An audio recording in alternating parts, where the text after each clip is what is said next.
Michel de Montaigne. Essai. Livre 1er. Chapitre 52.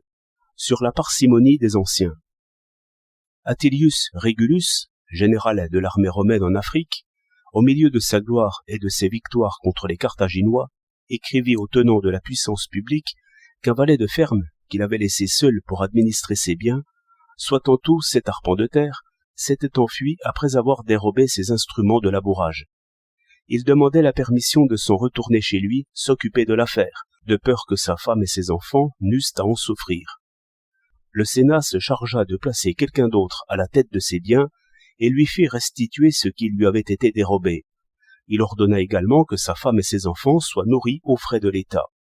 Caton l'Ancien, revenant d'Espagne pendant qu'il était consul, vendit son cheval de service pour économiser l'argent que cela eût coûté de le ramener par mer en Italie.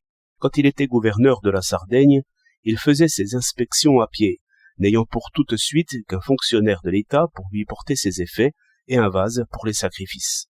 Et le plus souvent, il portait lui-même sa malle.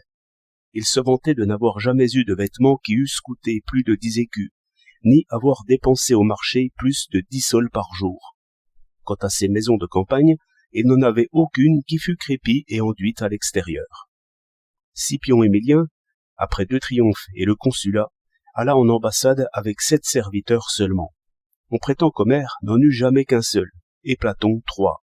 Quant à Zénon, chef de l'école stoïque, il n'en avait aucun. Il ne fut alloué que 5 sous et demi par jour à Tiberius Gracchus, qui était pourtant le premier personnage de Rome quand il alla en mission pour l'État.